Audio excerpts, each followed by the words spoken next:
The rain in Oakland never washed anything clean. It only made the streets slicker, darker, harder to trust. It pooled in the cracks of the asphalt and caught the reflections of neon signs that had no business still being lit at 2 in the morning. The city smelled like wet concrete and diesel exhaust, and the kind of rot that comes from things left too long in the dark. Ren Calloway sat in the driver's seat of a 1998 Ford Taurus with a busted heater and a windshield so fogged she could barely see the building across the street. She was 19 years old. She had $3 folded into the back pocket of jeans she had been wearing for 4 days straight. And she had not eaten since yesterday morning when she split a gas station hot dog with a stray cat behind a dumpster on East 14th Street. The car smelled like stale cigarettes and cheap vanilla air freshener. That smell was baked into the upholstery so deep that no amount of open windows or cold rain could pull it out. It was the smell of her mother. It was the smell of a woman named Jolene who had emptied their joint bank account 17 days ago, packed a single duffel bag, kissed Ren on the forehead while she slept, and disappeared into the California night like smoke through a screen door. 17 days. That was how long Ren had been living in this car. That was how long it had been since she woke up to an eviction notice taped to the apartment door and a bank balance of zero. Jolene had taken everything: the money, the identification documents, the phone charger. She left behind a half-empty bottle of vanilla perfume and a daughter who had spent her entire life learning how to survive women who could not stay. Ren wiped the condensation from the windshield with the sleeve of her oversized gray sweatshirt. Through the streaked glass, she stared at the building across the street. Ironclad Customs. The name was painted in faded white block letters across a corrugated steel facade that stretched half a city block. It was a fortress: cinder block walls, heavy steel roll-up doors, a row of immaculate custom-built Harley-Davidsons parked outside like chrome sentinels, standing guard in the downpour. Everyone in the neighborhood knew what Ironclad Customs really was. It was the front operation for the local Hells Angels charter. Cops drove past it without slowing down. Civilians crossed the street to avoid walking too close. Mothers pulled their children a little tighter when the thunder of unmuffled engines rolled through the block on Sunday mornings. Ren was not a civilian anymore. She was not a student. She was not a daughter. She was a hungry, abandoned ghost sitting in a dead car with $3 and no address. The bikers were not a threat. They were her last option on Earth. She knew engines. That was the one thing Jolene had accidentally given her. Growing up, they never had money for a real mechanic. Every time one of Jolene's parade of dying vehicles broke down on the side of some forgotten highway, it was Ren who crawled underneath with a flashlight and a socket wrench. She taught herself how to bleed brake lines at 13. She rebuilt a carburetor at 15 using parts she pulled from a junkyard outside Stockton. She kept a 1991 Honda Civic running for 2 years on nothing but willpower and electrical tape. She could fix things. It was the only marketable skill she had. The diners were not hiring. The retail stores wanted a permanent address she no longer possessed. But a garage might not ask questions. Ren pulled the hood of her sweatshirt over her head, opened the car door, and stepped out into the biting Oakland rain. The moment she pushed through the heavy side door of Ironclad Customs, the sound hit her like a wall. A revving engine somewhere deep in the shop sent vibrations through the concrete floor and up through her ribs. The air was thick with the smell of high-octane fuel burning rubber and the sharp mineral tang of fresh grease. Classic rock blared from a boombox wedged onto a towering red tool chest in the corner. The space was cavernous. 3 full-service bays stretched out under fluorescent lights that buzzed and flickered. Hydraulic lifts held bikes in various stages of surgery, and moving between them like bears in a cave were men the size of refrigerators. They were covered in faded ink and dressed in grease-stained denim and leather. Through an open doorway at the back of the shop, Ren caught a glimpse of leather cuts hanging on a rack. The infamous winged death head, the unmistakable insignia of the Hells Angels. Her heart hammered against her ribs like a trapped bird. Shop is closed to walk-ins. The voice came from her left, hard, flat, the kind of voice that was used to being obeyed without repetition. Ren turned. A man stood by the nearest workbench, wiping his hands on a filthy red rag. He was in his late 40s, built like a man who had spent decades turning wrenches and throwing punches in equal measure. He had a thick salt and pepper beard, cold blue eyes that seemed to process everything in the room simultaneously, and scars crisscrossing both forearms like a roadmap of old violence. A patch on his leather vest read Hatchet. "I am not a customer," Wren said. Her voice cracked. She heard it. She hated it. But she forced her chin up and held his gaze because she had learned a long time ago that looking away from dangerous men only made them more dangerous. "I am looking for work. I heard you need a shop hand." Hatchet stopped wiping his hands. He stared at her. The stare was not casual. It was an inventory. It cataloged her height, her weight, the dark circles under her eyes, the way her sweatshirt hung off her frame, like she had lost 15 pounds she could not afford to lose. It stripped away every layer of bravado she had built up on the walk across the street and left behind the terrified, starving teenager underneath. Several other mechanics stopped what they were doing. The silence that fell over the front bay was sudden and total. Even the boombox seemed to lower its volume out of respect for whatever was about to happen. "You heard wrong, little girl," Hatchet said. His voice was a low, gravelly rumble like stones grinding together at the bottom of a river. "This is not a place for kids. Go back to school." "I am 19, Wren said, stepping further into the light. "And I do not need a babysitter. I need a wrench and a paycheck. I can sweep floors, organize tools, and I know my way around a V-twin engine block better than most guys twice my age." A younger biker leaned against a tool cart across the room. He was in his early 20s, lean and wiry, with tattoos climbing up both sides of his neck, and a smirk that suggested he found most things in life either amusing or beneath him. He let out a short, harsh laugh. "She has got grit, Hatchet, or she is just stupid." Hatchet did not smile. He pointed a grease-stained finger at a disassembled carburetor sitting on a stainless steel workbench near the wall. The parts were spread out in a rough semicircle, and even from 10 feet away, Wren could see that whoever had worked on it last had made a mess. "That is off in '84, shovelhead," Hatchet said. "The kid who got fired yesterday could not get the float adjusted right. It is flooding. You have 10 minutes to tell me what he did wrong. If you cannot, you walk out that door and you never come down this street again." Wren did not hesitate. She walked to the bench. She could feel the weight of every pair of eyes in that garage tracking her movement. These were men who had spent their lives reading people the way wolves read the tree line. They were watching for weakness, for hesitation, for any sign that she did not belong. She blocked them out. She focused on the metal. Her fingers were shaking slightly, but her hands moved with the kind of muscle memory that only comes from years of practice under pressure. She picked up the float assembly, turned it in the light, examined the pin. She checked the needle valve, ran her fingertip along the threading of the seat. She did not need 10 minutes. She did not need 5. Within 3 minutes, she held up a tiny bent piece of brass between her thumb and forefinger. He forced the pin. Wren said, her voice steady now because she was speaking the only language she had ever been fluent in. "Bent it out of alignment so the needle is not seating properly. It is dumping fuel straight into the bowl. You need a new pin and the seat needs to be cleaned." He left grit in the threading. The young biker with the neck tattoos let out a low whistle. Hatchet walked over.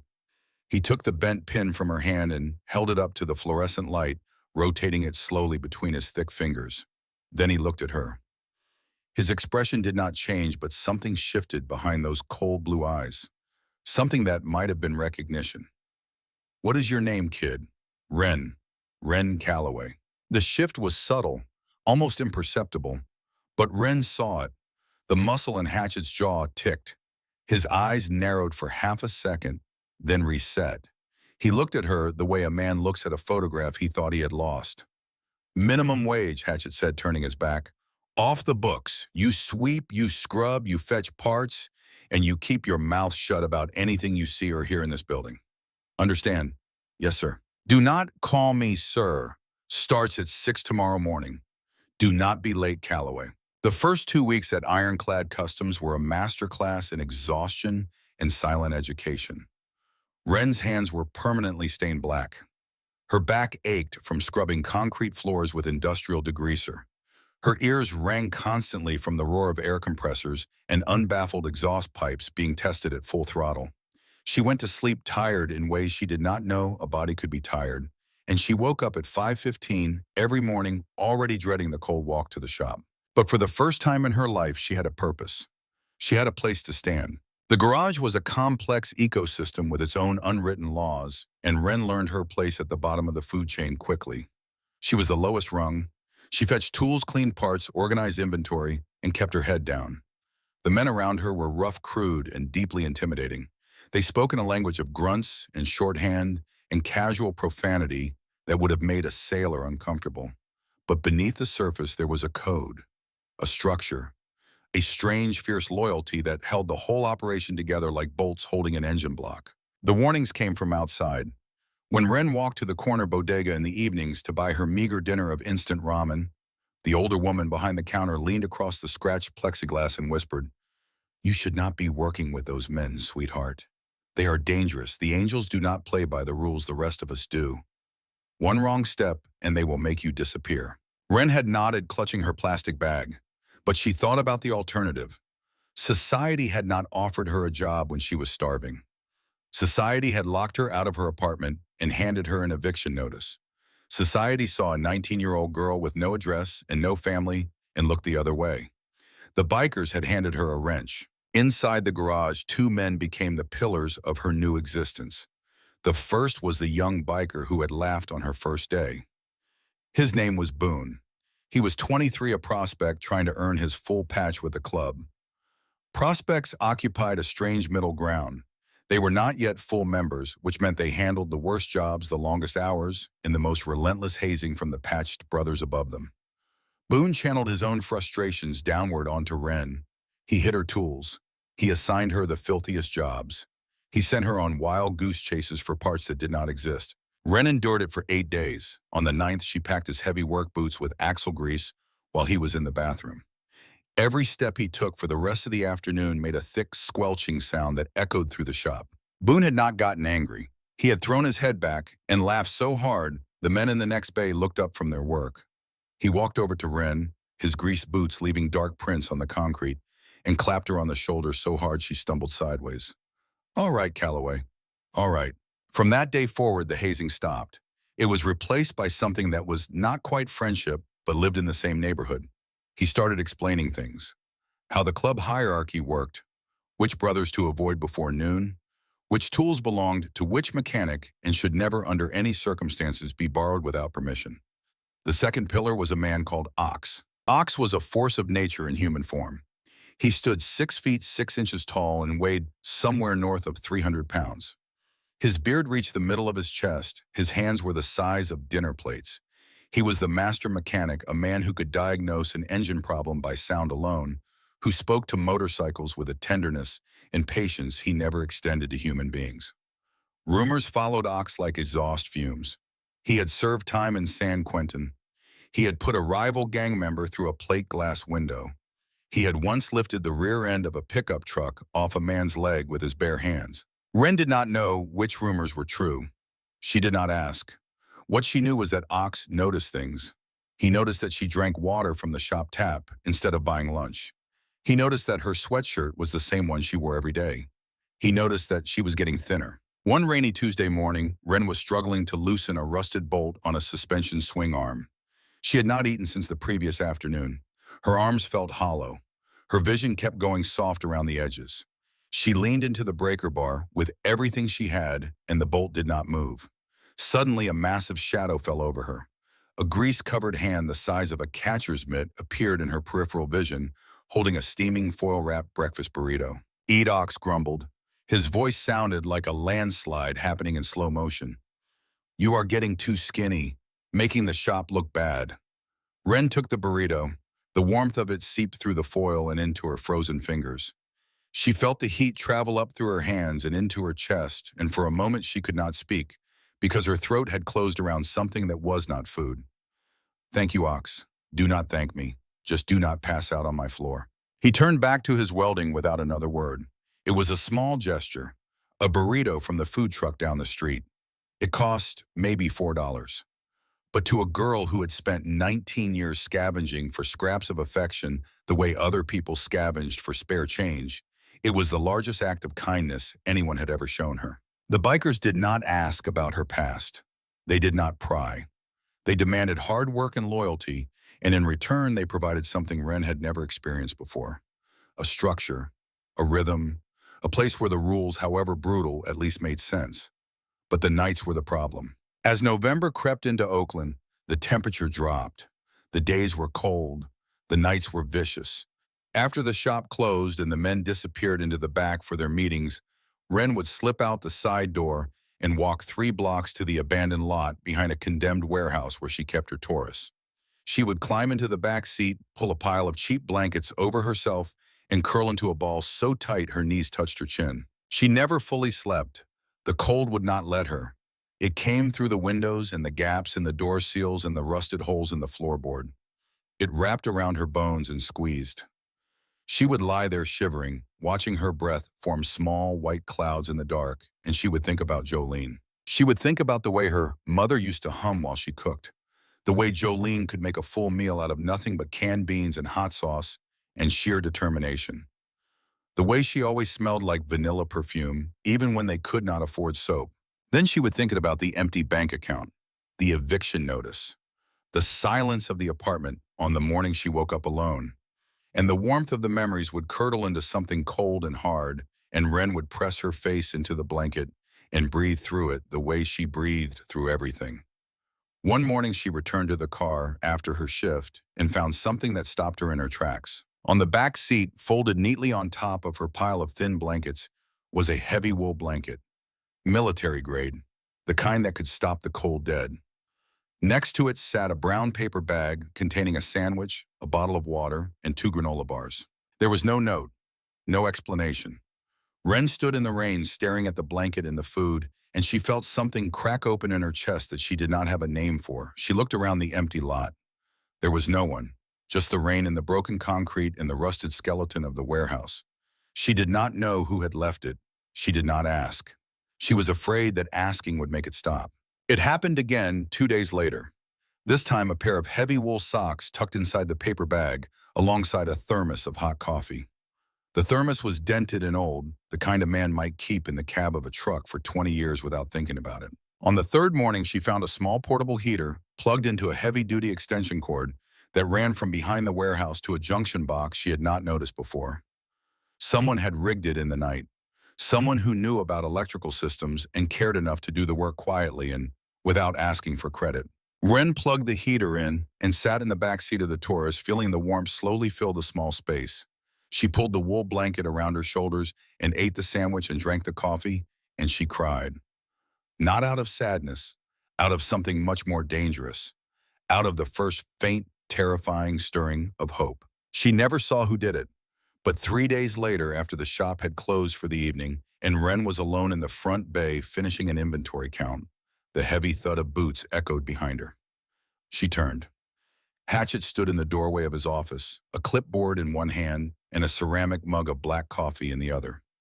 "You are still here, Calloway," he said. His voice carried no accusation, just observation, just finishing up. Wanted to make sure the inventory matched for the morning. Hatchet walked closer. He set the clipboard down on the counter and looked at her. His blue eyes were doing that thing they did, the thing that made her feel like he was reading a file on her that she did not know existed. "There is a studio apartment above the back bays," Hatchet said. He reached into his pocket and pulled out a heavy brass key. He set it down on the metal counter between them. The key made a sharp, clean sound against the steel. "It has heat. It has a lock on the door. It has a shower. Rent comes out of your paycheck. Move in tonight." He turned and walked away before she could speak. Wren stared at the key. She picked it up. It was warm from being in his pocket. She closed her fingers around it so tightly the teeth of the key pressed small marks into her palm. She moved in that night. The apartment was small, a single room with a bed, a small table, a hot plate, and a bathroom with a shower that took 4 minutes to run warm. The walls were bare cinder block.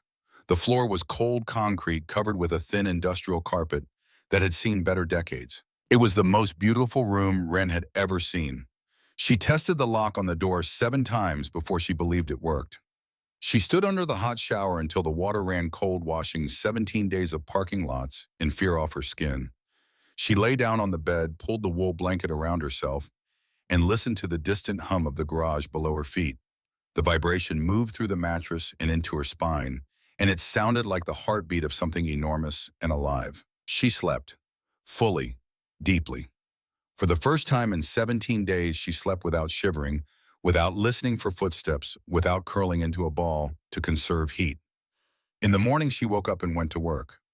During her third week at Ironclad, Wren noticed something in Hatchett's office that she could not stop thinking about. She had gone in to drop off a parts receipt and found the room empty. The office was cluttered in the way that only a man who has been running the same operation for decades can achieve. Stacks of invoices, old motorcycle magazines, coffee mugs in various stages of fossilization. But on the corner of the scarred wooden desk, half hidden behind a pile of catalogs, was a photograph in a small silver frame. The frame was turned face down. Wren knew she should not look. Every rule of the garage said, mind your own business. Keep your eyes on your work. Do not ask questions you are not prepared to hear the answers to. But her hand moved before her brain could stop it. She reached out and tilted the frame up just enough to see the image. It was a little girl, maybe 6 or 7 years old, dark hair pulled into messy pigtails, a gap-toothed smile so wide it seemed to take up her entire face. She was sitting on a motorcycle that was far too big for her, her small hands gripping the handlebars, her feet dangling 3 feet above the pegs. Behind her, steadying the bike, was a younger version of Hatchett. His beard was darker, his eyes were softer. He was smiling in a way that Wren had never seen him smile. A heavy creak from the hallway made Wren drop the frame back to its face-down position. She grabbed the parts receipt, placed it on the desk, and left the office with her pulse hammering. She did not ask about the photograph. She did not mention it to anyone, but she could not stop seeing it. The gap-toothed smile, the younger man behind the bike with the softer eyes. 2 days later, she was in the back bay with Ox helping him remove a primary drive chain from a vintage panhead. The work was slow and required patience, and in those long stretches of quiet concentration, Ox sometimes spoke. That afternoon, while Wren held a tension plate in position and Ox worked a stubborn bolt free with a breaker bar, she said something she had promised herself she would not say. Ox, the photograph on Hatchett's desk, the one that is always turned down. Ox's massive hands stopped moving. He did not look at her. He stared at the bolt as if it had personally offended him. The silence stretched for 5 full seconds. Her name was Ruthie, Ox said. His voice was even lower than usual, stripped down to its foundations. She was 7 years old, 12 years ago.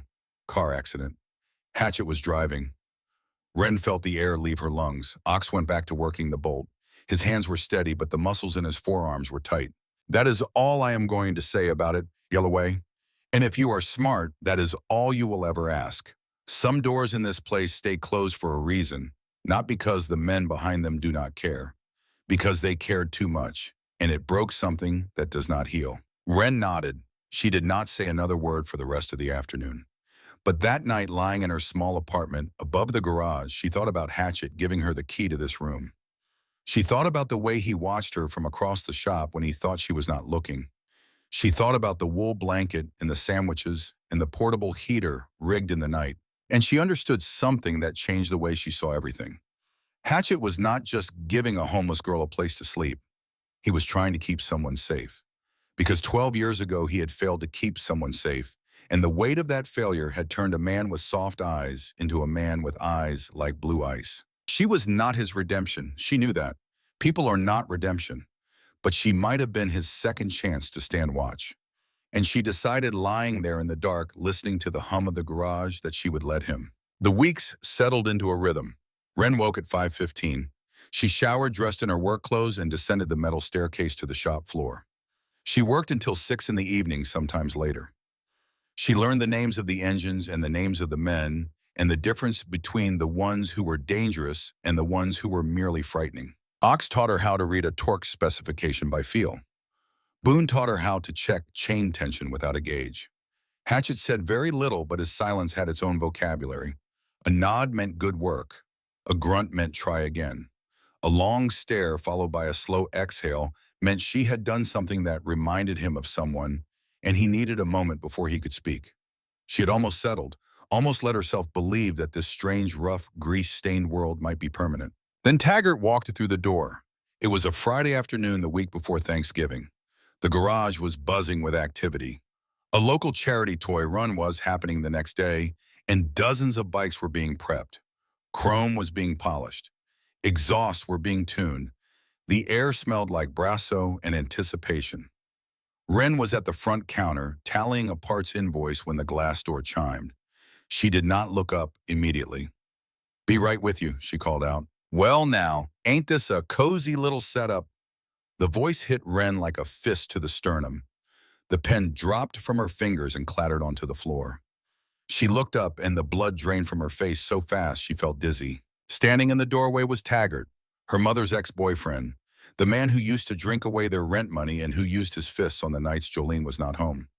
He was 6 feet tall with the kind of lean, strung-out frame that comes from years of choosing chemicals over food. His clothes were dirty. His eyes were sunken and manic. His hands were shaking, but not from fear. "Took me a long time finding your kid," Taggart said, stepping into the shop. He looked around at the expensive bikes and the rough-looking men in the bays, but he seemed oblivious to the danger of his surroundings. The drugs had eaten away whatever survival instincts he once possessed. "Your mother owes me $5,000. She skipped town, which means you are holding her debts. I want my money. I want my chum." "I do not have your money," Wren said. Her voice was trembling. She hated it. She gripped the edge of the counter to stop her hands from shaking. "She left me too. I have not seen her in months." "You need to leave now. Do not lie to me," Taggart shouted. He lunged forward and slammed both palms on the counter so hard the pencil cup rattled. "I know she left you a stash somewhere. Give it up, or I swear to God I will drag you out of here by your hair." He reached across the counter. His fingers grabbed the collar of Wren's work shirt. She cried out and tried to pull away, but his grip was tight and frantic and fueled by whatever he had put into his bloodstream that morning. Then the world changed. The deafening noise of the garage died, and all at once. The air compressors shut down. The impact wrenches went silent. The boombox was killed mid-song. The sudden absence of sound was more terrifying than any explosion. The only thing left was the heavy rhythmic thud of steel-toed boots on concrete. Coming closer, getting louder. Taggart froze. His fingers were still wrapped in Wren's collar, but his head turned slowly toward the sound. The color left his face. 5 men had materialized from the bays. They stood in a loose semicircle behind him, blocking the exit. Ox was at the center, holding a 3-foot breaker bar across his body like a man holding a baseball bat at the plate. His face showed nothing. No anger, no amusement, just the flat, patient expression of a man who was entirely comfortable with what was about to happen. Boone was to his left, sliding a heavy torque wrench from one hand to the other with a slow, rhythmic motion. He was smiling, but the smile did not reach his eyes. It was the smile of a young wolf watching a rabbit step into a clearing. They did not look like mechanics anymore. They looked like exactly what the world was terrified of. "You have about 3 seconds to take your hands off the girl." Hatchett's voice came from the doorway of his office. He walked slowly toward the counter, his thumbs hooked casually in the pockets of his leather cut. Every step was deliberate. Every movement was designed to communicate a single absolute message. "You are in my house." Taggart released Wren's collar and stumbled backward. His bravado evaporated. Whatever chemical courage had brought him through that door was no match for the wall of leather and muscle and controlled violence that now surrounded him. "Hey man, this is a family matter," Taggart stammered, his voice climbing an octave. "It has got nothing to do with you people." Hatchett stopped 2 feet from Taggart. He was not the tallest man in the room, but his presence seemed to fill the space around him like a gravitational field. "You came into my garage. You put your hands on my employee. That makes it my business. She owes me, her mother." "I do not care if the Almighty himself owes you money," Hatchett said, and his voice dropped to a register so low it was almost subsonic. "You look at her again. You breathe in her direction. And they will be finding pieces of you in the San Francisco Bay for the next 6 months. Do you understand me?" Taggart's eyes darted to Ox, who tapped the breaker bar lightly against his own palm. The sound was soft. The implication was not. Taggart nodded frantically. "Get out," Hatchett said. Taggart ran. He nearly fell over a pneumatic hose on his way to the door, caught himself on a tool cart, and scrambled into the gray afternoon light. The glass door slammed shut behind him, rattling in its frame. The moment he was gone, the tension in the room snapped like a cut cable. Wren's legs gave out. She sank to the floor, behind the counter, her back against the cabinets, her face buried in her grease-stained hands. A violent sob tore from her throat before she could stop it. It was the sound of 17 days of survival, finally finding a crack in the wall she had built around herself. She expected them to tell her to toughen up. She expected mockery. She expected the cold indifference that the world had taught her to expect from men. Instead, Ox walked behind the counter. The giant man lowered himself down to one knee beside her, and he placed his massive hand on top of her head. The weight of it was enormous and impossibly gentle. "He is gone, kid. He is not coming back." Wren pressed her palms against her eyes and breathed. In and out, in and out. She counted to 10. Then she dropped her hands, wiped her face on her sleeve, and stood it up. Her eyes were red. Her hands were still shaking. But she walked back to the counter, picked up the pen she had dropped, and went back to the parts invoice she had been working on when the door chimed. Hatchet watched her from across the room. He did not say a word, but he nodded. Once. Slowly. And in that nod was something that went far beyond professional approval. It was the acknowledgement of one survivor recognizing another. That evening, after the shop was locked and the men had filed into the back room for their weekly meeting, Hatchet asked Wren to stay. "Come into my office, Calloway." She followed him down the narrow hallway and into the cluttered room with the scarred desk and the face-down photograph and the faint smell of bourbon and gun oil. Hatchet closed the door behind them. He pointed to the worn leather chair across from his desk. Wren sat. Hatchet paced for a moment. He ran a hand over his beard. He picked up his coffee mug, looked into it, set it back down. Then he stopped and looked at her. "I knew who you were the day you walked into this shop," Hatchet said. The words hit Wren like ice water poured down her spine. "What?" "Your mother, Jolene. 20 years ago, her name was Jolene Albright. She did not just live in this neighborhood, Wren. She was an old lady. She rode with the club." Wren stared at him. The room felt like it was tilting. "My mother was with the Hells Angels. She was with a brother of ours," Hatchet said. He leaned against the edge of his desk, his arms crossed. "A man named Raith Calloway, your father." The word father landed in the room like a stone dropped into still water. Wren had spent her entire life without that word. Jolene had never spoken it. There were no photographs, no letters, no stories told at bedtime about a man who loved them and had to leave. There was only absence shaped like a man she had never seen. "Raith was a hard man," Hatchet continued. "Good in a fight, bad at being a father. When things got heavy with the law and the feds started closing in, Raith got sent up to federal lockup. Jolene ran. You dropped your last name back to his to hide in plain sight, and disappeared. The club spent years looking for her, looking for you, making sure you were safe." Wren's breath caught in her chest. "He died in prison," Hatchet said. His voice softened for the first time since she had known him. 3 years ago. He took a 20-year sentence to keep his mouth shut and keep this club intact. He never gave up a single name. Wren felt the floor shifting beneath her. Every assumption she had ever made about her life was rearranging itself. She was not the accidental daughter of a woman who could not stay. She was the hidden daughter of a man who chose a cage so that other men could stay free. "Why did you not tell me?" Wren whispered. "Because you were scared and starving and you needed to earn your place without riding on a dead man's name," Hatchet said. He crouched down so his eyes were level with hers.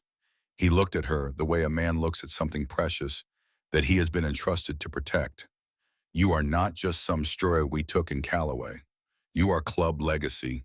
This garage, these men out there, we are not just your employers." Hatchet reached out and tapped his knuckles against her chest gently right over her heart. "You are family, and nobody touches our family." The following Saturday, the Ironclad Charter held its monthly gathering. They called it church. The meeting itself happened behind a reinforced steel door in the back of the building, and only Patch members were allowed inside. But afterward, the parking lot transformed. Industrial smokers were wheeled out. Cases of beer appeared. A whole pig was set over coals in a pit that looked like it had been dug sometime during the previous century. Bikers from neighboring charters rolled in throughout the afternoon, their Harleys shaking the Oakland pavement in waves of chrome and thunder. Wren stood near the smokers, a bottle of cheap beer in her hand, watching the sea of leather and denim. She was not one of them, she knew that. But she was no longer outside the fence. Overwhelming is it not? Wren turned. Standing next to her was a man she had not met before. He was older than Hatchet, maybe early 60s, with a face that looked like it had been carved out of desert sandstone by decades of wind and sun. Deep wrinkles mapped the terrain around his eyes. Faded scars crossed his forehead and jaw. He wore a president patch over his left breast and a nomad rocker on the back of his cut. His eyes were a startling, piercing gray, and they held the quiet authority of a man who had been in charge of dangerous people for a very long time. "I am Deacon," he said, extending a calloused hand. "Ren," she replied, shaking it firmly. Deacon smiled. It was a slow expression, the kind that built itself one layer at a time. "I know who you are, sweetheart. You have got Wraith's jawline. Stubborn as all hell. Your daddy and I rode together back in the 90s before everything went sideways for him." Ren gripped her bottle tighter. "Hatchet told me he died in federal prison, but nobody will tell me what he actually did. Nobody will tell me who he really was." Deacon looked out over the crowd. The firelight from the pig pit cast moving shadows across his weathered face. His expression darkened, settling into something that was part sorrow and part reverence. "Wraith was a good brother," Deacon said, "but he got greedy. He started running things off the books without the club's blessing. When the ATF caught wind, they squeezed him, offered him a deal, turn informant, give up the charter, walk free." Deacon paused. He took a long pull from his beer. Wraith refused. He took the full 20-year bid. He kept his mouth shut. He protected every man in this parking lot with his silence. "That is why you are protected here, Ren. Your father paid for your safety with his life." Ren looked at the bikers around her, the men laughing over plates of barbecue, the men arguing about engine specifications, the men who had given her a job when no one else would, who had put a roof over her head, who had surrounded a man twice her size and told him that touching her meant war. These men were free because her father had chosen a cell. Deacon Ren said, her voice barely audible over the rumble of conversation and the crackle of the fire.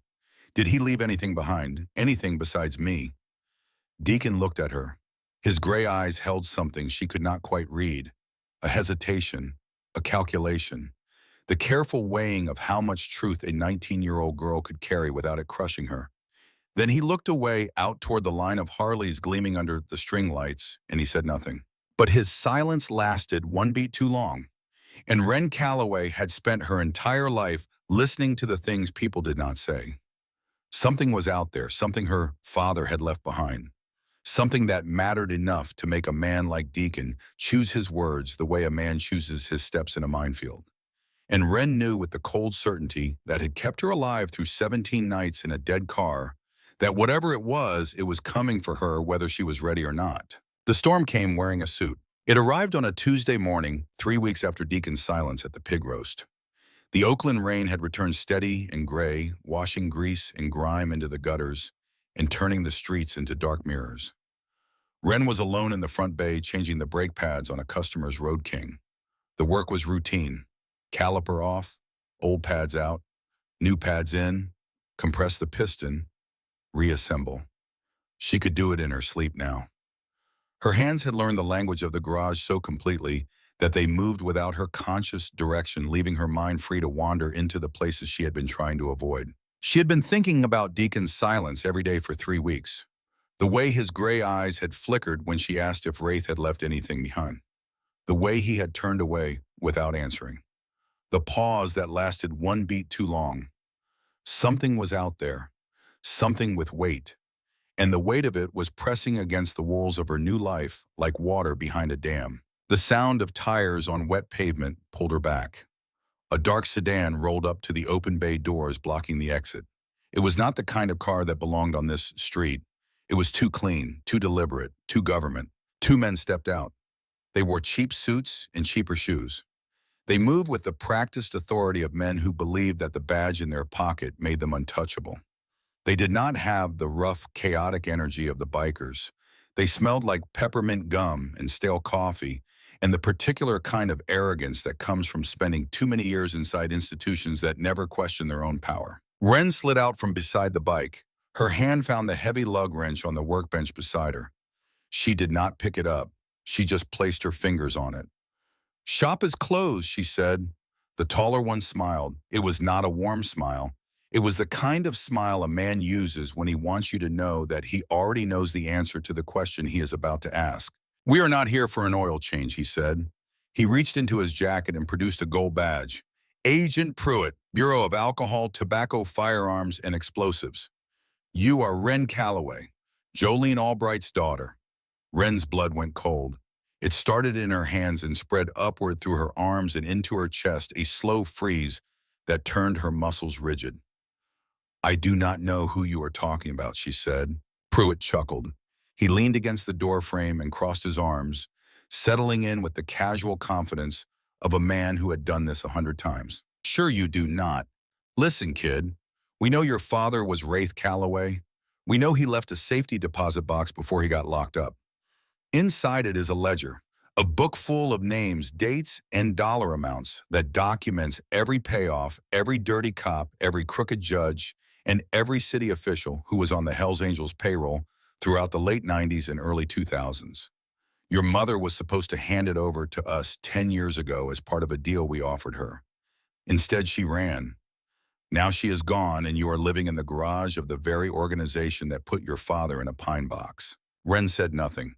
She kept her hand on the wrench. She kept her eyes on Pruitt. She did not blink. Pruitt pushed off the doorframe and walked closer.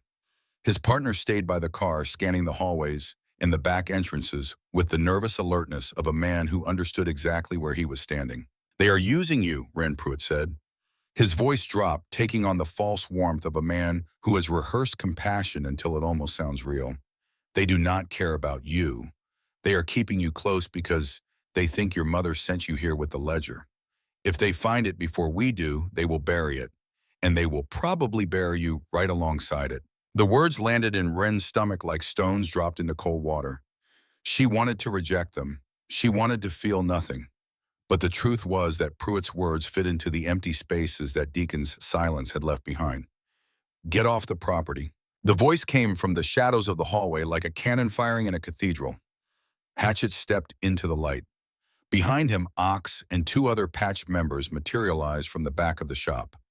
They were not holding weapons. They did not need to. Their bodies were weapons. Their presence was a statement that required no translation. Pruitt held up his hands in mock surrender. He did not look afraid. He looked like a man playing a long game who had just made the move he intended to make all along. "Just having a friendly chat, Hatchet. Catching up with the youth." "You do not talk to her," Hatchet snarled, stepping between Wren and the agents. "You want to talk, you talk to our lawyers. Now get off my lot before I have Ox put your sedan through the compactor." Pruitt reached into his pocket and pulled out a business card. He did not hand it to Wren. He tossed it at her feet. The small white rectangle landed on the grease-stained concrete between them. "Think about what I said, kid. When you find it, call me before they figure out you are useless to them." The agents left. The tires of their sedan squealed on the wet pavement, leaving black marks on the asphalt like a signature. Wren stared at the business card on the floor. She did not pick it up, but she did not look away either. Hatchet turned to her. His blue eyes were hard, but there was something underneath the hardness, something that looked like fear. "Do not listen to a word that Fed says," Hatchet told her. She nodded, but she had already noticed something that sent a cold wire threading through her gut. When Hatchet spoke, he did not look her in the eye. For the first time since she had known him, the man who stared down every threat with unblinking certainty could not hold her gaze. And Wren Calloway, who had spent 19 years learning to read the silences of people who could not tell her the truth, heard the things he was not saying louder than the things he was. The next 2 weeks were the hardest of Wren's life, and she had lived a life that set a high bar for hardness. On the surface, nothing changed. She woke at 5:15. She showered. She descended to the shop floor and worked until her hands ached and her back screamed. She ate lunch with Ox. She traded insults with Boone. She organized parts and cleaned tools and did everything she was supposed to do with the mechanical precision of a woman holding herself together through routine. But underneath the surface, Pruitt's words were eating through her like acid. "They are keeping you close because they think you have the ledger." She began watching. Not obviously, not in a way that anyone would notice, but she began paying attention to things she had previously ignored. The way certain conversations stopped when she entered a room. The way Hatchet's eyes followed her across the shop floor. The way a patch member named Slade had started appearing in places he did not usually appear. Slade was a man in his late 30s with a shaved head and a jaw that looked like it had been broken and reset more than once. He had been with the ironclad charter for years. He was quiet, efficient, and carried himself with the cold competence of a man who did not need to prove anything to anyone. Wren had barely spoken to him in her weeks at the garage. He existed on the periphery of her world, a shadow among shadows. But now Slade was asking questions. They came wrapped in casual conversation delivered with the easy indifference of a man making small talk. He asked Wren about her car, about where she had lived before the garage, about whether Jolene had left any belongings behind, about whether she had gone through the Taurus before abandoning it in the lot. Each question taken alone meant nothing. But Wren had grown up in a house where the wrong question asked in the wrong tone at the wrong time meant that Jolene's latest boyfriend was looking for something to pawn. She had developed an ear for the sound of searching disguised as interest. And Slade was searching. She cross-referenced the timeline in her head. Pruitt had come to the garage 3 weeks ago. Slade had started asking questions 2 weeks ago. The sequence was wrong. If Slade were simply curious, his questions would have started after Pruitt's visit, prompted by the same concerns everyone else had. But Slade's first question about Wren's car had come the day before Pruitt appeared. One day before, Slade had known the ATF was coming before they arrived. The realization hit Wren at 2 in the morning while she lay in her apartment above the garage staring at the ceiling, listening to the rain. She sat up in bed, her heart pounding. She ran through it again. Slade's timeline, Pruitt's visit, the sequence, the questions. Slade was connected to Pruitt. Slade was looking for the ledger. And Slade had started looking before the ATF showed their hand. Wren did not panic. She had spent too many years surviving to waste energy on panic. Panic was for people who had the luxury of safety. Instead, she did what she had always done when the ground shifted beneath her feet. She made a plan. The next evening, long after the front bays were locked and the back lot was empty, Wren walked to the corner of the shop where Slade was cleaning a set of cylinder heads. She kept her voice light, conversational. "I am going to head down to my old car tonight," she said, not looking at him, keeping her eyes on the parts she was shelving. "I have been meaning to grab the last of my mom's stuff, some photos and things she left in the glove box. Probably should do it before someone strips the car for scrap." Slade did not look up from his work. His hands kept moving, steady and precise. But the rhythm of his cleaning changed. It got faster, almost imperceptibly. But Wren noticed because Wren noticed everything. "Makes sense," Slade said. "No point letting that stuff rot out there." Wren nodded and walked away. She climbed the stairs to her apartment. She sat on the edge of her bed and waited. At 11:45 that night, Wren slipped out of the garage through the ventilation shaft in the back alley, the one with the loose panel that she had discovered during her first week. She moved through the Oakland streets like a shadow, keeping to the alleys, avoiding the streetlights, navigating by memory. But she did not go to the car.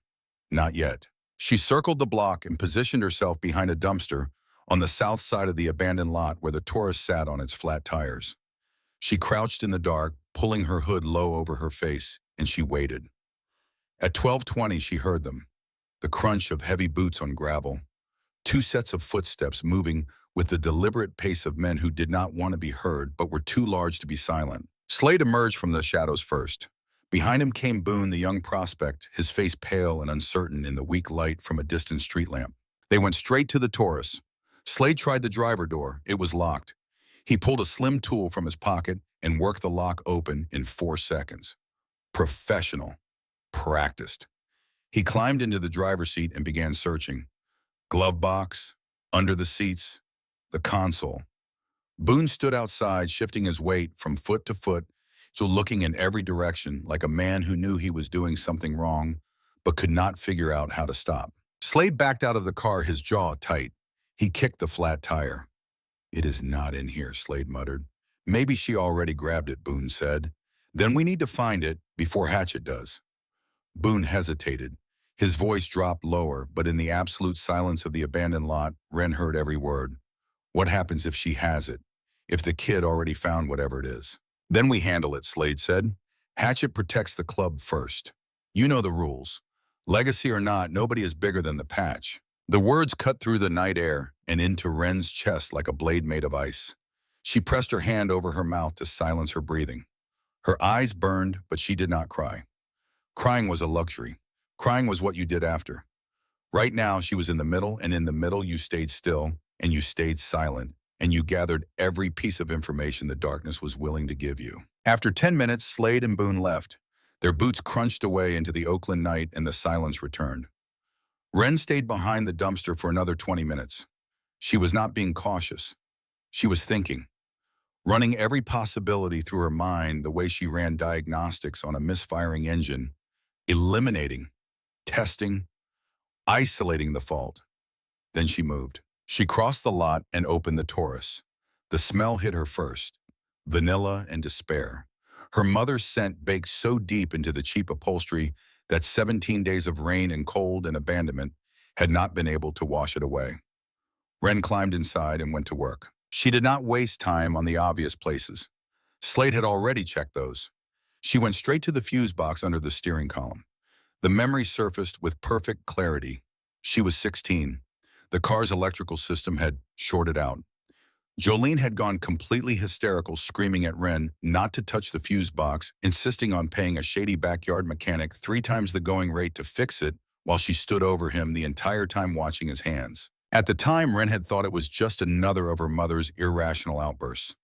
Jolene was a woman who lived on the knife edge of emotion, swinging between manic tenderness and blind rage with no warning. An overreaction to a blown fuse was barely a footnote. But now Wren understood. She grabbed the flathead screwdriver from her back pocket and wedged it into the seam of the fuse box casing. She levered it. The plastic resisted, then gave way with a loud crack that echoed through the dead car like a gunshot. Behind the standard rows of colored fuses taped securely to the inner wall of the dashboard cavity, with electrical tape that had yellowed with age, was a thick waterproof pouch. Black nylon, heavy, sealed with a zipper that had been waxed to keep moisture out. Wren's hands were trembling. She pulled the pouch free. She unzipped it. Inside was a leather-bound notebook, its cover cracked and darkened with age. Beside it, a small cluster of tarnished safety deposit box keys held together with a twist of wire. Wren opened the notebook. The pages were filled with handwriting she had never seen. Small, cramped, precise letters that pressed hard into the paper as if the man writing them was afraid the words might try to escape. Dates, names, dollar amounts, routes. The ledger was not just a record of gun-running operations. It was a comprehensive map of corruption.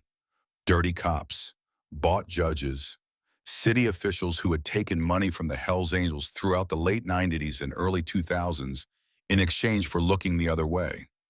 It documented payoffs and protection schemes and evidence laundering with the meticulous detail of a man who understood that information was the most powerful weapon in the world. It was a nuclear bomb written in ballpoint pen. Wren flipped to the back of the notebook. Tucked between the last page and the inside of the rear cover was a folded piece of loose leaf paper. The handwriting on this page was different. It was erratic, slanted, written in a hurry by a hand that was shaking. She knew this handwriting. She had grown up seeing it on grocery lists and rent checks and the occasional birthday card that Jolene would buy 3 days late and sign with a flourish of guilt. Wren unfolded the letter and read, "Wren, if you are reading this, I am either dead or I have run out of places to run. Your father told me to use this book to buy our safety from the feds. But the club would hunt us to the ends of the earth if I did. I could not give it to Hatchet because I knew he would never forgive me for keeping it a secret this long. So I hid it. And I ran. I ran to keep the target on me instead of on you. Do not trust the law. They will use you and throw you away. Do not trust the patch. They will protect the club before they protect you. Trust yourself. You are the only one who has never let you down. Run." Wren read the letter 3 times. Each time, the words rearranged something inside her. The first reading hit like a slap. The second reading hit like a wave. The third reading hit like a key turning in a lock that had been stuck for 19 years. Jolene had not abandoned her out of cruelty. She had not left because she was tired of being a mother. She had left because she was carrying a bomb in the fuse box of a car that her daughter drove, and she had spent years trying to figure out what to do with it, and when the pressure became unbearable, she did the only thing her terrified, chaotic, love-damaged mind could think of. She ran, and she left the bomb behind, praying that Wren would never look underneath the dashboard. Wren folded the letter. She placed it back in the pouch with the ledger and the keys. She zipped it shut and pressed it against her chest. Then she climbed out of the Taurus, closed the door, and walked back through the rain toward the garage. She did not run. She was done running. Whatever was coming, she was going to face it standing up. What she did instead was try to leave on her own terms. At 3 in the morning, the garage was dark and still. The only light came from the red exit signs and the weak glow of the emergency lighting strips along the baseboards. The air was thick with the smell of solvents and ozone, heavier at night, when the ventilation fans were off, settling into the concrete like a chemical fog. Wren crept down the metal staircase from her apartment carrying a dark canvas duffel bag stuffed with everything she owned. 3 pairs of jeans, a handful of shirts, her heavy work boots, $300 in cash, and her entire savings from weeks of off-the-books wages. It was not enough to disappear, but it was enough to get out of California. The ledger was zipped into the inner pocket of her jacket, pressed flat against her ribs. Her eyes settled on the midnight blue Sportster 883 parked near the rear exit. It was the bike Boone had used to teach her clutch control in the back alley. She knew where the keys were kept. Magnetic lockbox on the wall by the fire extinguisher. 3 turns of the dial. Click. She grabbed the keys and rolled the Sportster toward the heavy rear door. The rubber tires whispered against the concrete. Her breath was shallow. Her heart was hammering so hard she could feel it in her teeth. She reached for the iron latch. A hand the size of a sledgehammer clamped down on her shoulder. Wren gasped and spun. Her duffel hit the floor. Her hand shot toward the heavy crescent wrench sitting on the nearest workbench, but another hand caught her wrist in midair and pinned it to her side with the effortless precision of a man restraining a child. Ox materialized from the darkness. His massive silhouette blocked the emergency light behind him, turning him into a mountain-shaped shadow. He was wearing his leather cut over a black thermal. The winged death head on his back seemed to glow in the dim red light. "Going somewhere, kid."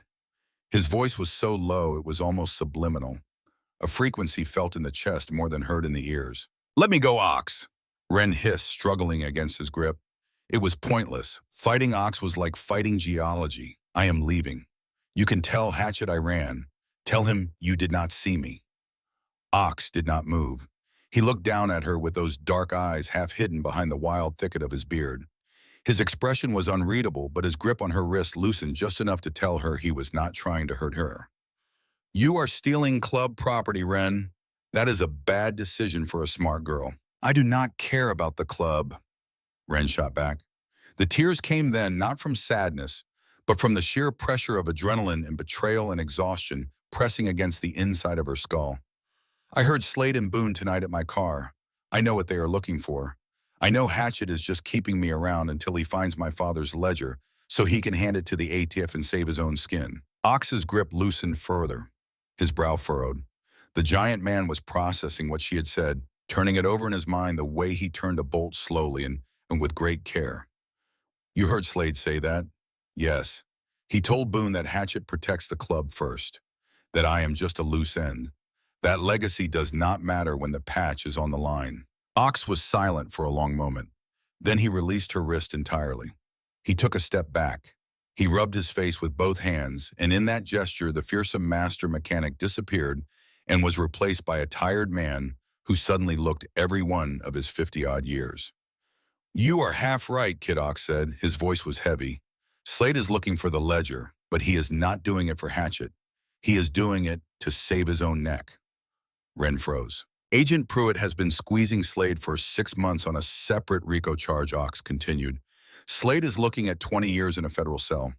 He has been trying to broker a deal, the ledger in exchange for full immunity. If Slade gets his hands on that book, he does not just save himself. He burns the entire Oakland charter to the ground, and he will put a bullet in anyone who can connect him to the deal, including you." Wren felt the ground tilt. The betrayal she had been so certain about was not the betrayal she thought. But Slade said Hatchet. Slade was feeding Boone poison. Ox said, testing the kid's loyalty, seeing if the young blood would follow a patched brother over the club president. If Boone came to Hatchet and repeated what Slade said, Slade would know his cover was blown. If Boone stayed quiet, Slade would know he had an ally. Wren felt sick. Why did Hatchet not just tell me? Why did he not explain? "Because Hatchet is a hard, stubborn man who thinks he can handle everything in-house," Ox grumbled. He looked at the Sportster, then back at Wren. He does not know Slade is flipped. He told us to keep an eye on you because he knew Pruitt was circling and he was terrified the feds would grab you off the street and use you as leverage. Hatchet never wanted the ledger. He wanted it to stay buried. He wanted you safe. Wren stood in the dark garage, the stolen keys in one hand, and the weight of her father's ledger pressed against her ribs. Every path in front of her was dangerous. Running meant she became a fugitive, hunted by the club, hunted by Pruitt, hunted by Slade. Staying meant she had to trust men who wore their secrets like armor. So what do I do? Wren whispered. Ox picked up her dropped duffel bag and set it on a workbench. Then he pointed his massive, calloused finger toward the steel door that led to the clubhouse and Hatchet's office. You go in there, Ox said. You put that book on his desk. And you tell him exactly what his patch brother has been saying behind his back. We handle this right now, as a family. The hallway to Hatchet's office felt like it stretched for miles. Wren walked slightly behind Ox, letting the giant man fill the corridor ahead of her like a human shield. Her legs felt detached from her body.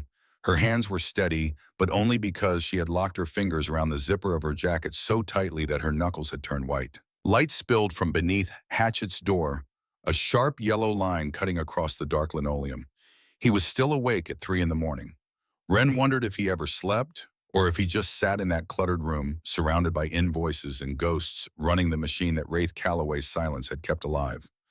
Ox did not knock. He pushed the door open. Hatchet was behind his scarred wooden desk.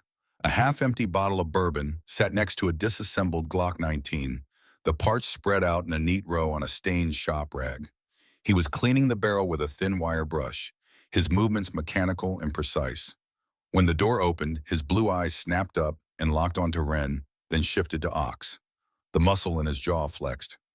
It is 3 in the morning, Ox. Why is the kid out of bed? And why does she look like she is about to bolt? Because she was, Ox said. He stepped into the room and closed the door behind them. I caught her trying to take the blue Sportster. Hatchet stood up slowly. His hands settled flat on the desk, pressing into the wood. His eyes did not leave Wren. Is that true, Calloway? Wren did not shrink. She did not step behind Ox.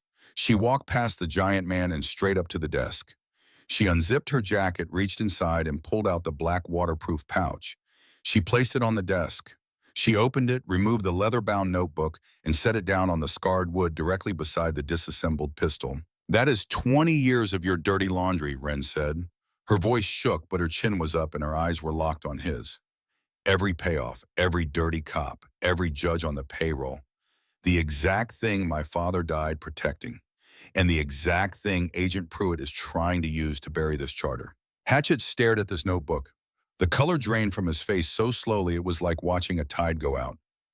He reached toward it with the careful reverence of a man reaching towards something sacred and something deadly in equal measure. His thick fingers opened the cover. He saw the handwriting, Wraith's handwriting, the small, cramped, precise letters pressing hard into the page. Where did you get this? Hatchet breathed. My mother hid it at the fuse box of the Taurus.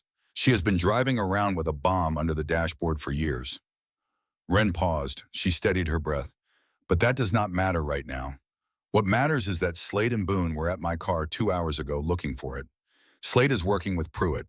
He is trying to trade the ledger for immunity on a RICO charge. He has been feeding Boone lies about you to turn him into an ally. Hatchet's head snapped up. The exhaustion in his face was gone, replaced by something ancient and volcanic. A rage so deep it seemed to come from a place below language, below thought, from the bedrock, where the most fundamental laws of his world were written. Slade, Hatchet whispered. The name came out of his mouth like a curse. He is a rat boss, Ox confirmed from the doorway. His arms were crossed over his chest. His voice was flat and final. The kid heard him talking. Slade told Boone you were planning to use Wren to find the book and then cut her loose. He is turning the young blood against you. The silence that followed was the heaviest silence Wren had ever experienced. It was the silence of a man processing the ultimate betrayal. In the world she now inhabited, there was no crime worse than turning rat. It was not just a violation of the code. It was an erasure of identity. A man who turned informant ceased to exist in the eyes of his brothers. Hatchet looked down at the ledger. Then he looked up at Wren. You could have taken this to Pruitt, he said. His voice was quiet, almost gentle. You could have traded it for a new identity, witness protection, a clean start, a life where you never have to smell like gasoline again. Why did you not? The question hung in the air between them. Wren thought about the cold nights in the Taurus, the $3, the stale hot dog shared with a stray cat. She thought about Jolene's letter.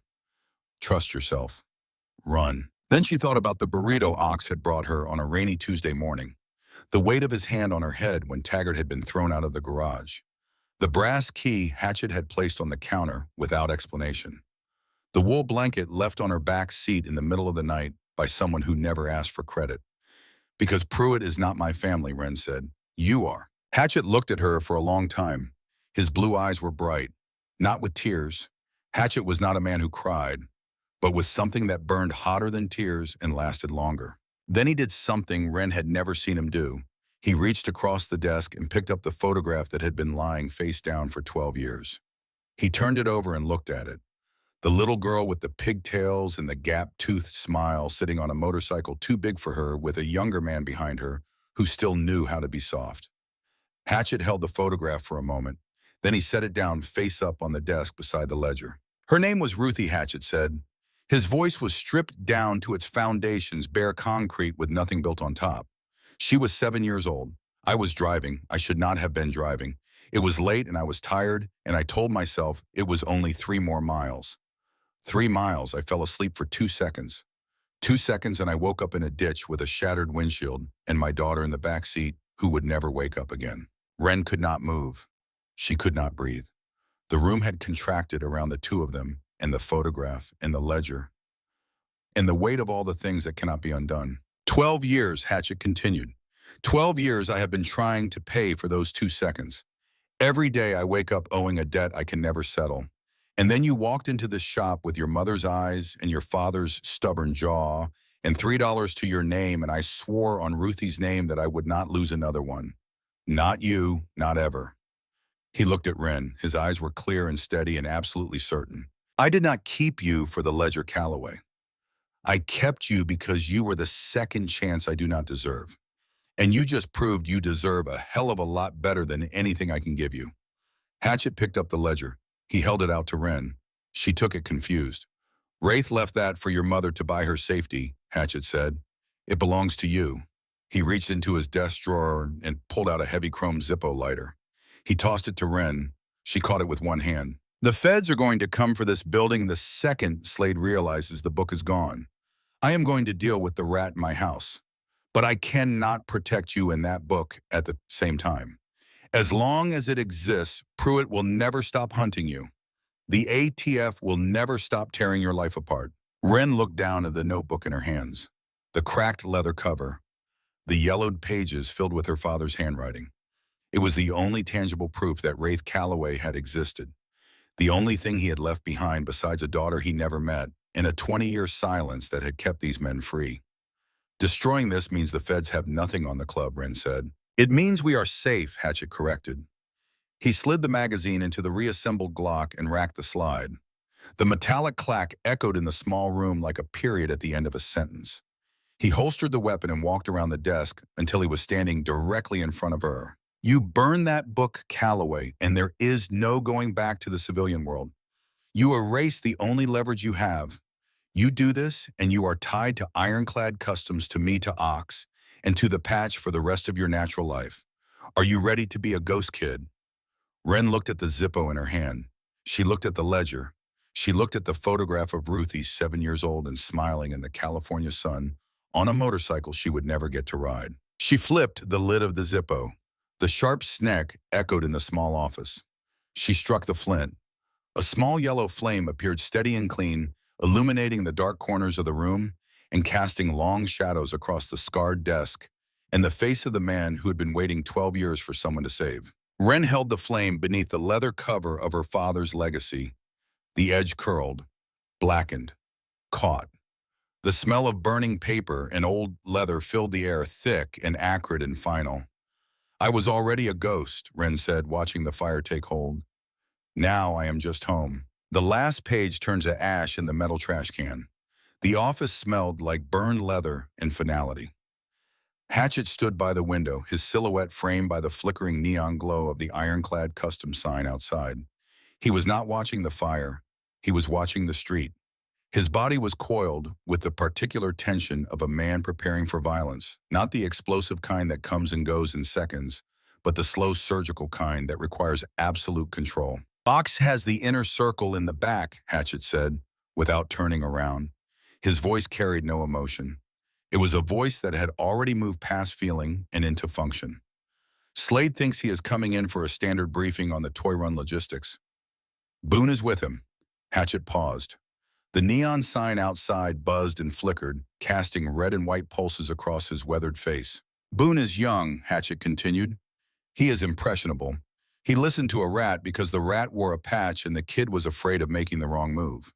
If he chose Slade over this club tonight, I cannot save him. Do you understand what I am telling you? Wren understood. She understood more than she wanted to.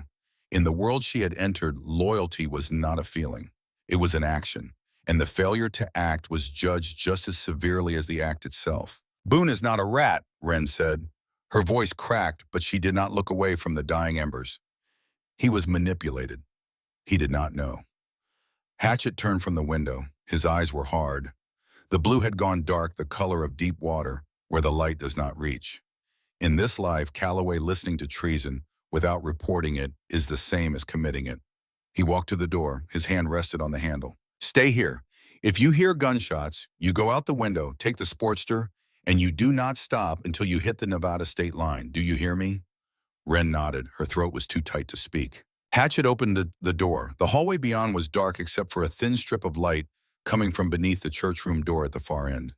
He stepped through and pulled the door shut behind him. The heavy thud of his boots faded down the corridor, each step measured and deliberate, the footsteps of a man walking towards something he had done before and hoped he would never have to do again. Wren sat in the dark office. The embers in the trash can glowed like small red eyes staring up from the bottom of a well. She counted her heartbeats. She counted to 60. Then she counted to 60 again.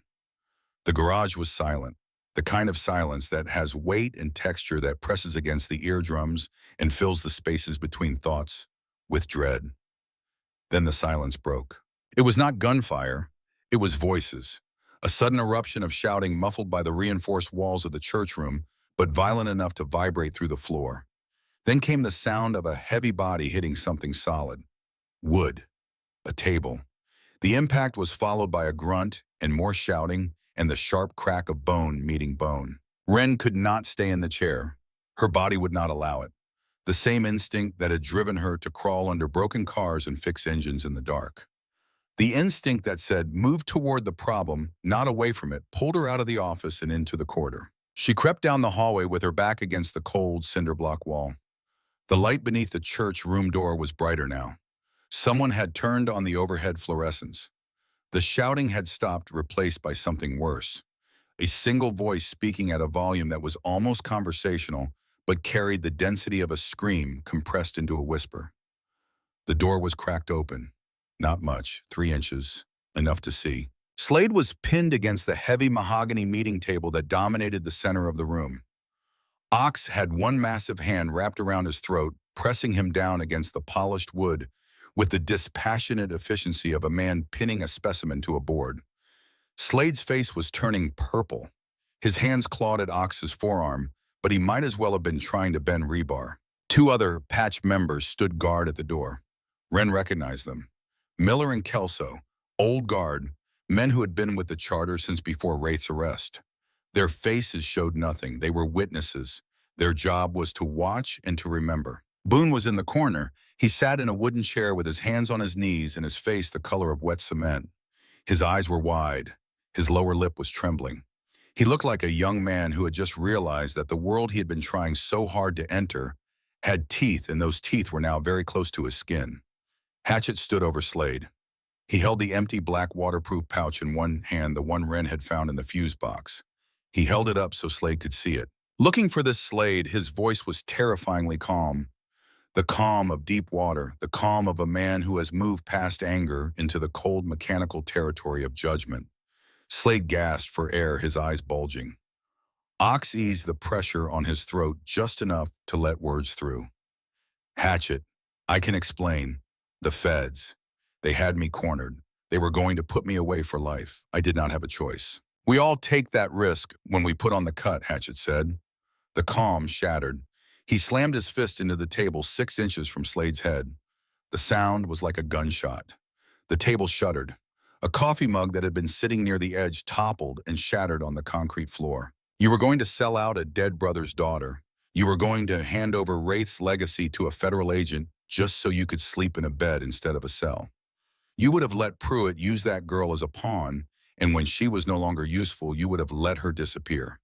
A 19-year-old girl who came to us with nothing, who trusted us, who trusted you. I did it for the club, Slade wheezed. The words came out broken, squeezed through a throat that was being held by a hand that could crush cinder blocks. That book was a liability. If the feds got it on their own terms, we were finished. I was going to intercept it. Control the handoff, negotiate. Liar Hatchet spat. He straightened up and looked across the room at Boone. The young prospect flinched under his gaze as if he had been struck. And you heard a patched brother talking about betraying a dead man's daughter, about undermining your president. And you said nothing. You came to nobody. You followed him to that parking lot and helped him search her car. Why? Boone opened his mouth, closed it, opened it again. When the words finally came, they were barely audible, pushed through a throat constricted by shame. I did not think he was serious, Hatchet. He is a patched brother. I am just a prospect. I thought I was misunderstanding this situation. I thought maybe you had authorized it, and I just did not know the full picture. I did not know what to do. Hatchet stared at him for a long time. The disappointment in his eyes was worse than anger. It was the look of a man watching potential collapse into failure. He turned back to Slade and nodded at Ox. Ox released his grip. Slade slumped against the table, coughing violently, his hands going to his throat. Strip him, Hatchet said. Miller and Kelso stepped forward. They moved with clinical precision, the choreography of men who had performed this ritual before. They grabbed the leather vest from Slade's shoulders and pulled it off his back. The denim tore at the seams. They ripped the ironclad rocker from the back panel. They tore the Hells Angels patches from the front. Each patch came away with a sound like skin being peeled, a wet, fibrous ripping that filled the room with a finality that no words could match. In the biker world, this was not punishment. This was death. Not of the body, but of the identity.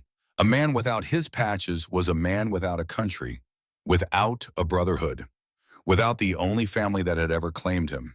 You have 1 hour to get out of Oakland, Hatchet said. He looked down at the broken man on the floor with a detached assessment of a surgeon examining a tumor he had just removed. If I see your face in Northern California after sunrise, the feds will not be the ones you need to worry about. You are out. Bad standing, no contact, no communication. You do not exist. Slade scrambled to his feet. He did not look at anyone. He kept his eyes on the floor as he moved toward the door, a man stripped of everything that had given his life structure and meaning. Miller stepped aside to let him pass. Kelso did not. He stood his ground until Slade was forced to squeeze past him, a final wordless humiliation. Then Slade was gone. The door closed behind him. The sound of his footsteps faded down the corridor and out of the building and into the Oakland night, where he would become another ghost on streets already crowded with them. Hatchet turned to Boone. The young man sat rigid in his chair, tears running silently down his pale face. His hands were gripping his knees so hard his knuckles had turned white. He was waiting for the same sentence, the same ritual, the same tearing of patches in identity that he had just witnessed. Then a voice came from the crack in the door, a voice that was not supposed to be there. He was manipulated by a patched brother, Wren said. She pushed the door open and stepped into the church room. Every head turned toward her. Miller's eyes went wide. Kelso shifted his weight. Ox looked at Hatchet with an expression that said, "Your call, boss."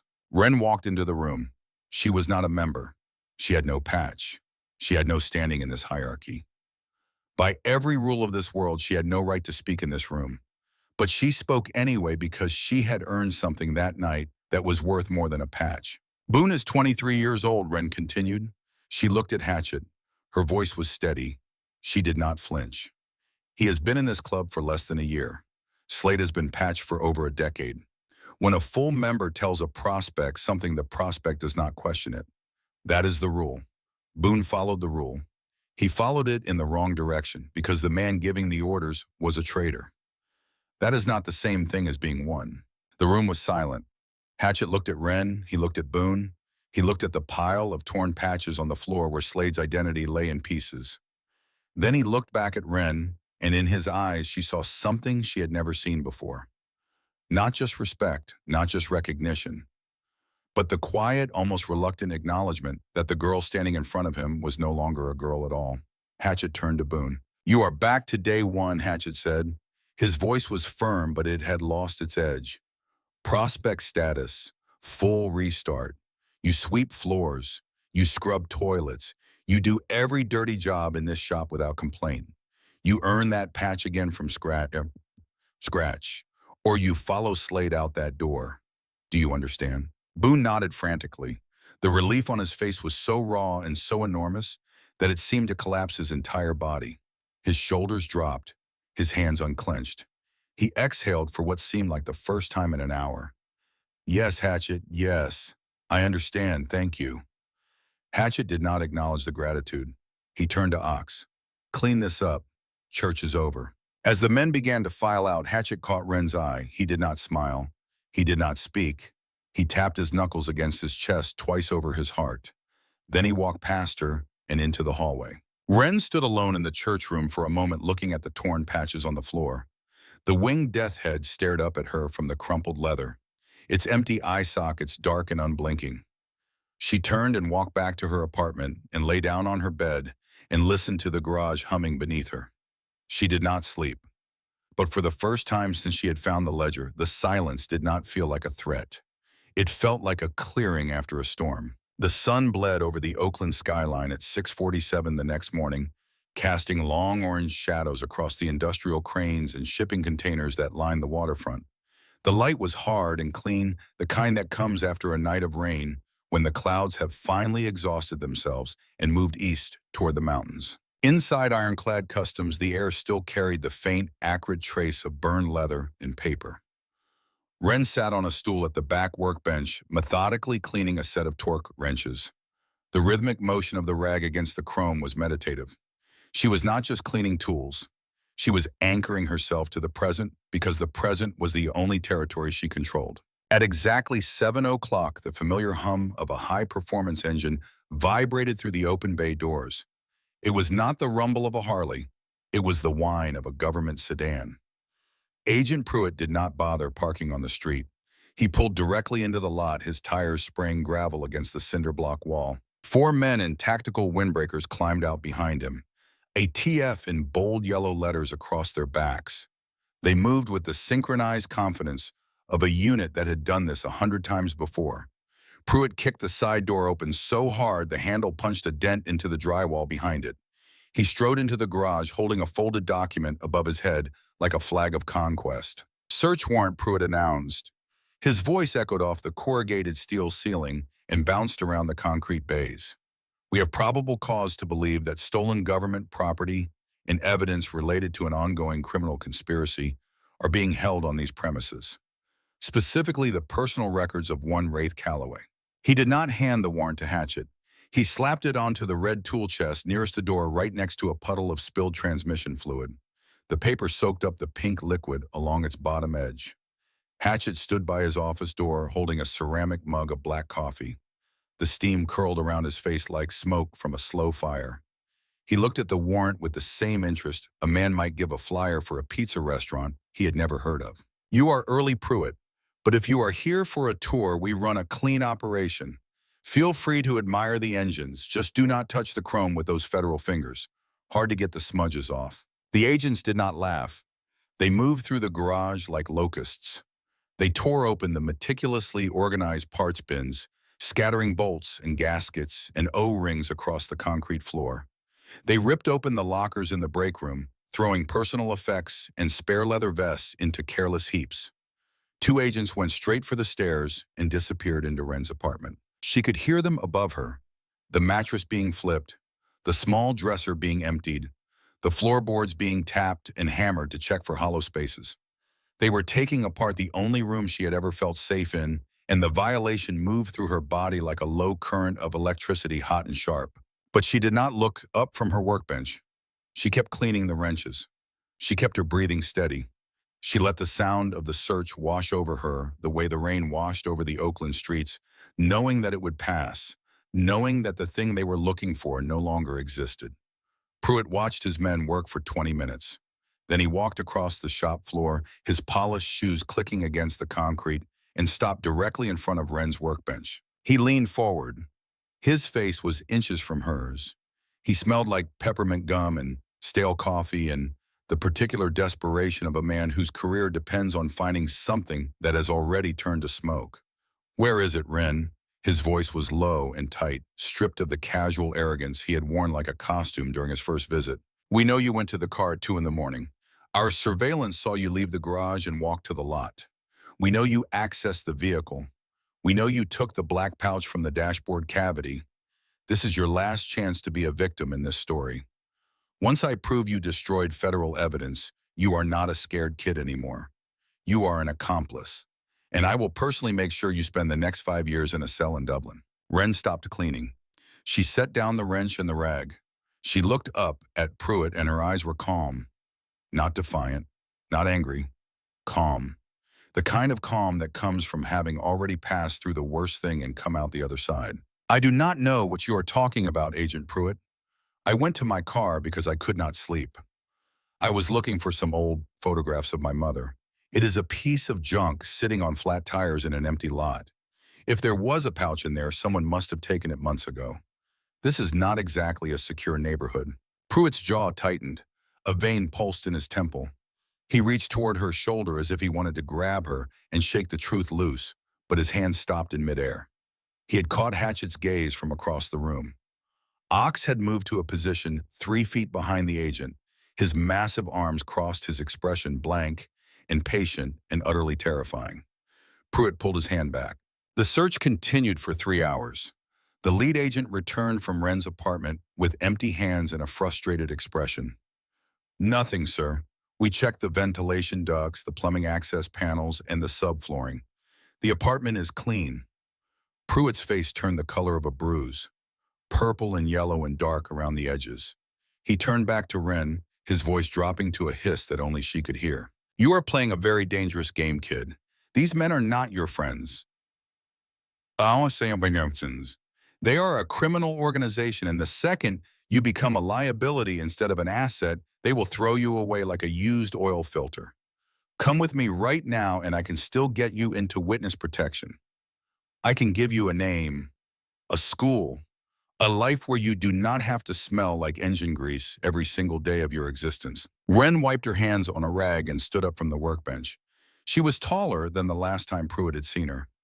Not physically. Something else had changed. Something in the way she held her shoulders, and the way her feet were planted on the concrete, and the way her eyes met his without a single flicker of uncertainty.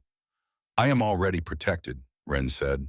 Her voice carried across the silent garage, reaching every corner and every man in it.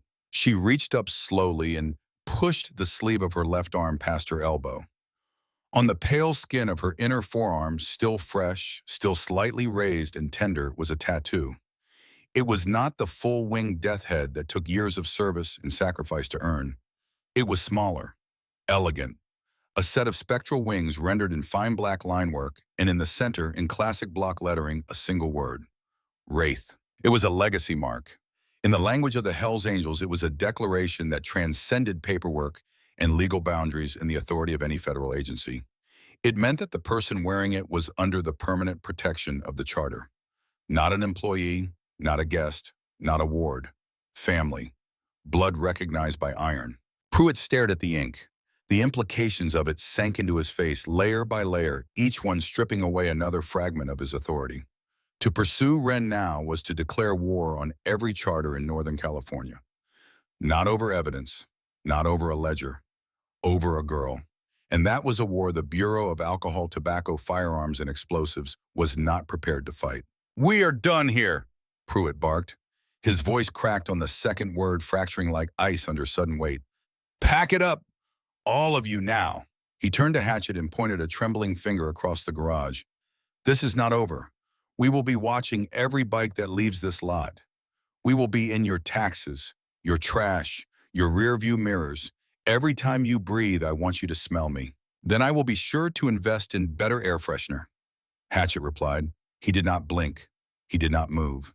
He stood perfectly still and watched Agent Pruitt the way a man watches a storm that is already past its peak. The ATF vehicles pulled out of the lot. The tires screeched against the wet pavement in a petulant farewell, leaving black marks on the asphalt like a signature that nobody would read. The silence that followed was enormous. It filled the garage from floor to ceiling, pressing against the walls, expanding into every bay and every corner. Then Ox broke it. He slid out from under the hydraulic lift on his wheeled creeper, his massive frame scraping against the concrete, and he let out a laugh that sounded like a boulder rolling down a mountain. The look on his face when he saw the ink. "I thought that man was going to have a stroke right there on my clean floor." The laughter spread. Boone, who had been standing motionless by the parts cage for the entire search, let out a breath he had been holding for 3 hours. Miller shook his head and went back to his workbench. Kelso muttered something about federal agents and wasted taxpayer money and began sweeping up the bolts and gaskets that had been scattered across the floor. Hatchet walked over to Wren. He did not hug her. That was not the way of this world. But he reached into the pocket of his leather cut and pulled out a small, heavy object. He pressed it into her palm. It was the chrome Zippo, the one she had used to burn the ledger. The soot had been cleaned off. The metal had been polished until it shone like a gold coin. Hatchet had done it himself sometime during the 3 hours of the search, while the ATF tore his building apart and his world held its breath. "You did more than save the club last night," Calloway Hatchet said. His voice was low, quiet in a way that had nothing to do with volume and everything to do with weight. "You honored a man who spent 20 years in the dark so we could stay in the light. Wraith would have been proud of the woman you became last night. You are a part of this now, not because of your name, because of your spine." Wren closed her fingers around the Zippo. It was warm from Hatchet's pocket. She felt the warmth spread up through her hand and into her wrist and settle somewhere behind her sternum in the space where the cold had lived for 19 years. The word traveled fast. It moved through the network of Hell's Angels charters the way information has always traveled, through tight-knit organizations, through phone calls made on burner phones, and conversations held in back rooms, and messages carried by men on motorcycles who rode through the night without stopping. By Friday morning, every charter in Northern California knew 3 things. Slade had turned rat, he had been stripped, and the daughter of Wraith Calloway had found the ledger that could have destroyed them all, and she had burned it. Saturday morning broke clear and cold over Oakland. The November sun sat low on the horizon, pale and sharp, cutting through the last remnants of the week's rain clouds like a blade through gauze. Wren stood outside the front bay of Ironclad Customs at 6:30 in the morning, holding a mug of coffee in both hands, watching the empty street. She heard them before she saw them. It started as a low vibration in the pavement. A distant hum felt through the soles of her boots before it reached her ears. Then the hum became a rumble. The rumble became a roar, and the roar grew and grew and grew until it filled the entire frequency spectrum, from the deepest bass that rattled the windows of the garage to the high, sharp crack of exhaust valves firing in rapid succession. They came around the corner of East 14th Street in a formation so tight and so precise that it looked like a single organism made of chrome and leather and thunder. The lead bike was a black Road King with custom ape hangers, and the man riding it was Deacon. His gray hair streamed behind him in the wind.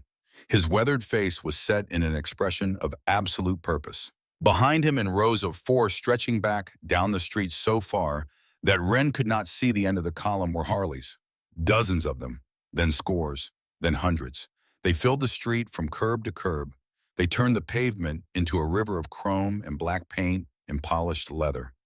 The sound of their engines was so enormous that it ceased to be noise and became weather, a physical force that pressed against Wren's chest and vibrated in her teeth and shook the coffee in her mug into concentric rings. She stood motionless, watching the column pour into the parking lot and the side streets and the empty lots around the garage. Men climbed off their bikes and stood beside them, their leather cuts bearing the names of charters from across Northern California. Sacramento, San Jose, Fresno, Stockton, Redding, Eureka. 7 charters. Men who had never met Wren. Men who had ridden through the night from cities 200 and 300 miles away. 312 motorcycles. Wren counted them as they arrived because counting was what she did when the world became too large to hold. She counted them the way she counted heartbeats and bolt threads in the seconds between lightning and thunder. 312 machines and 312 men who had come to stand in a parking lot in Oakland at 6:30 on a Saturday morning. Not for the ledger, not for Wraith, not for the memory of a dead man's 20-year silence. For her. Because she had held the most powerful weapon any of them had ever seen, and she had chosen to burn it. Because she had chosen the patch over the payday, the family over the escape hatch, the iron over the easy road. Deacon walked across the lot toward her. His boots crunched on the gravel. His gray eyes were bright in the early morning light. He stopped in front of Wren and looked at her for a long moment, the way a man looks at something he wants to remember exactly as it is. Your daddy was a complicated man, Deacon said. He did some things right and he did some things wrong. But the one thing he did better than anyone I ever knew was keep his mouth shut when it mattered. Looks like it runs in the blood. He extended his hand. Wren shook it. His grip was firm and dry and calloused from decades of gripping handlebars and fighting and holding on to things that mattered. Behind Deacon, 311 men stood beside their bikes in the cold morning air. Some of them nodded at Wren. Some of them simply stood and looked at her with the quiet, steady regard of men who understood what she had done because they had spent their entire lives inside a world where that kind of loyalty was the only currency that mattered. Wren looked at Hatchet. He stood by the bay doors, his arms crossed, his blue eyes moving across the sea of chrome and leather. His face was unreadable, but the muscle in his jaw was working, and Wren realized that the man who had not cried in 12 years was fighting something that looked very much like losing that fight. She looked at Ox, who stood behind Hatchet like a mountain behind a fortress. The giant man caught her eye and raised his coffee mug in a gesture that was half salute and half toast. She looked at Boone, who was standing at the edge of the lot with his hands shoved in the pockets of his jeans. His prospect status reset to 0, his face still carrying the pale residue of shame and relief. When he saw Wren looking at him, he straightened up. He pulled his hands out of his pockets. He nodded once. The morning sun climbed higher. The chrome caught the light and threw it back in 1,000 directions, turning the parking lot into a field of small, sharp stars. Then Hatchet walked across the lot to Wren. His stride was purposeful. He stopped close enough that she could see the fine network of scars on his forearms and the faded lettering of old tattoos that had blurred with time. I need to talk to you, Calloway. Inside. Wren followed him through the bay doors and into the relative quiet of the shop. The hum of 300 engines outside was muffled by the cinder block walls, but still present a deep, low vibration that made the air feel alive. Hatchet stopped beside his workbench. He picked up a shop rag and turned it over in his hands, not cleaning anything, just giving his fingers something to do while his mouth found the words. I got a call this morning, he said, from a brother in the Reno charter. They found her, Wren. Wren's body went still. Every muscle, every nerve, even her breathing stopped suspended in the space between one heartbeat and the next. Found who? Hatchet looked at her. His blue eyes were steady. Jolene, your mother, she is alive. She is in a hospital in Reno. She was found 2 days ago. She had been beaten. Badly. The Reno brothers think it was people connected to the old network people who were looking for the ledger and tracked her down before we could. The words entered Wren's body one at a time, each one landing in a different place. Alive landed in her chest. Hospital landed in her stomach. Beaten landed in her hands, which curled slowly into fists at her sides. Jolene landed everywhere, filling every hollow space that 17 days in a dead car and 19 years of abandonment had carved out of her. Her mother was alive. The woman who had emptied their bank account and vanished. The woman who had written a letter that said run and hidden it behind a fuse box with a dead man's secrets. The woman who smelled like vanilla perfume and who hummed while she cooked and who had spent years carrying a bomb she was too afraid to detonate and too loyal to surrender. She was alive, and she was hurt, and she was alone in a hospital in a city 200 miles away. Wren did not speak for a long time. She stared at the concrete floor, at the familiar patterns of oil stains and boot prints that she had scrubbed so many times she knew them by heart. She felt the vibration of 300 engines outside pressing against the walls. She felt the weight of the Zippo in her pocket and the tenderness of the fresh ink on her forearm. She had come to this garage with $3 and no family. She had found a father's ghost and a mother's lie in a room full of men who called her their own. And now the woman who had started all of it, the woman who had run so that Ren would not have to, was lying in a hospital bed in Reno. And the question was not whether Ren would go to her. The question was who she would be when she got there. "You want to go?" Hatchet said. It was not a question. It was a recognition. Ren looked up at him. Her eyes were dry. Her jaw was set. She was not the same girl who had pushed through the side door of this garage in an oversized gray sweatshirt with $3 and a prayer. She was not the same girl who had sunk to the floor behind the counter and cried when Taggart grabbed her collar. She was not even the same girl who had lit a Zippo in a dark office and burned her father's legacy to ash. She was someone new, someone forged in grease and fire, and the terrible, beautiful weight of choosing who your family is. "Yes," Ren said. "I want to go." Hatchet tossed the shop rag onto the bench. "Then we ride." The rest of the day moved with the slow, deliberate rhythm of a ritual. Ren went upstairs to her apartment. She showered. She changed into clean clothes. She packed a small bag with the essentials. Then she sat on the edge of her bed for 10 minutes looking at the room. The cinder block walls, the thin industrial carpet, the small table with the hot plate where she made instant coffee every morning, the lock on the door that she had tested 7 times on her first night and only once last night. She had arrived in this room with nothing. She was leaving it with something she could not fit in a bag. She was leaving it knowing she could come back. She went downstairs. In the break room, Ox had set up a table. On it were paper plates and foil containers of food that someone had picked up from the barbecue joint down the street. Ribs, cornbread, coleslaw, baked beans. It was not a celebration. It was a meal, a simple, ordinary meal shared by people who belonged to each other. Ren sat down. Ox sat across from her. Boone sat at the end, quiet and watchful. Hatchet leaned against the counter, eating standing up the way he always did. Nobody reached for Ren's plate. Nobody stared at her while she ate. Nobody asked her if she was hungry or told her to eat faster or reminded her that food was a privilege.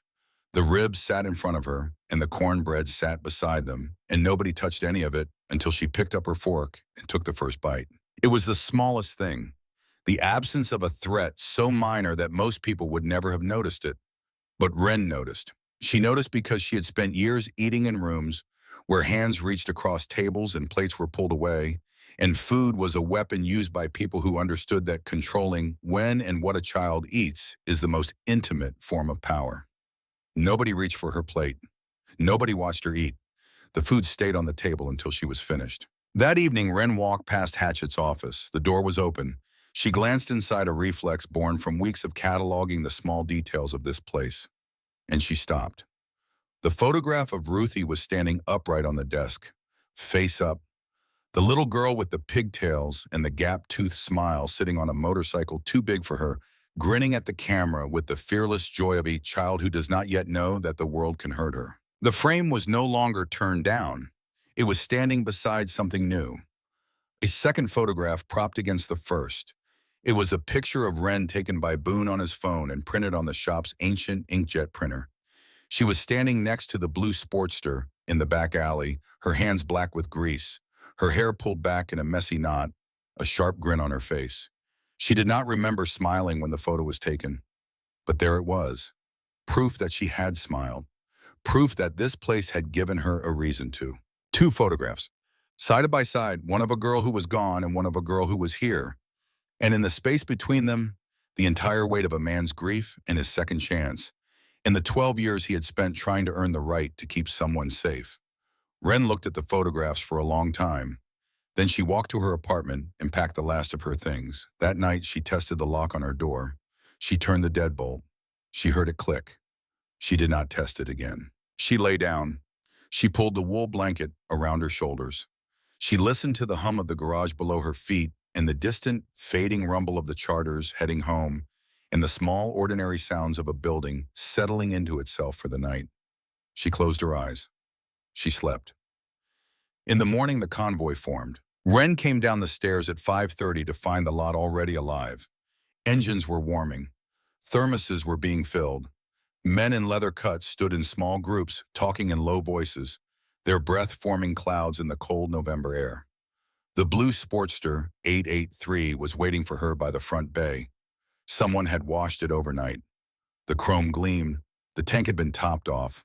A small leather saddlebag had been strapped to the rear fender just large enough for the bag she had packed. Wren strapped her duffel to the bike. She swung her leg over the seat.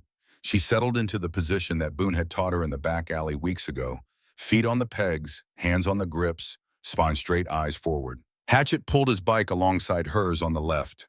His Road King rumbled at idle, the deep, steady pulse of a twin-cam engine that had been tuned by Ox's hands. He did not look at her. He looked straight ahead down the street that led to the highway that led to Reno. But his presence beside her was a wall, a promise, a declaration that wherever she was going, she was not going alone. Ox rolled up on her right. His bike was a custom-built Road Glide painted flat black, the engine so heavily modified that its idle sounded like the breathing of something prehistoric. He glanced down at Wren, his dark eyes crinkled above his beard. "You riding with us, kid? Or are you still working on your clutch control?" Wren kicked the stand up. She turned the ignition. She thumbed the starter. The Sportster roared to life beneath her, a mechanical heartbeat that rose through the frame and into her hands and up through her arms and into her chest, where it merged with her own pulse until she could not tell where the machine ended and she began. "I am riding," Wren said. Behind her, the formation assembled. Boone fell in 3 rows back riding a borrowed Dina that was too big for him, but that he handled with the careful intensity of a young man who understood that he was being given a chance he did not deserve and would not waste. Miller and Kelso rode flank. Deacon took point at the front of the column, his gray hair catching the first light of the sun as it crested the Oakland hills. 312 motorcycles, 1,200 cylinders, 624 exhaust pipes pushing sound into the morning air like a choir of iron and fire. The formation pulled out of the lot and onto the street. The column stretched for half a mile behind Wren, a wall of chrome and thunder that turned every head on every sidewalk and stopped every car at every intersection. The sound was not noise, it was a statement. It was the sound of 300 men telling the world that the girl at the center of the formation was theirs, and that anyone who wanted to reach her would have to come through a half mile of leather and steel, and the kind of loyalty that does not bend and does not break and does not ask permission. Wren leaned into the throttle. The Sportster surged forward. The wind hit her face and pushed the hood of her sweatshirt back and whipped her dark hair behind her. The cold November air rushed into her lungs, and it tasted like gasoline and freedom, and the sharp, clean bite of a future that she had built with her own hands. She thought about Jolene, lying in a hospital bed in Reno, alone, hurt, waiting for a daughter she had left behind to protect. A daughter who was coming now, not as a scared girl in a dead car with $3 and a prayer, but as a woman riding at the head of a convoy of 312 motorcycles, with a giant on her right and a redeemed man on her left and a legacy mark on her arm, and the ashes of her father's secrets settled permanently into the lines of her palms. She was coming to find her mother, and she was bringing her family with her. The highway opened up ahead of her, long and straight and shimmering in the morning light. Wren Calloway twisted the throttle and felt the engine respond, felt the bike leap forward, felt the formation tighten behind her like a fist closing around something precious. She was no longer an abandoned girl sleeping in a dead car. She was no longer a ghost haunting the edges of a world that had forgotten her. She was no longer the daughter of a man she had never met, defined by an absence she could not fill. She was the thunder.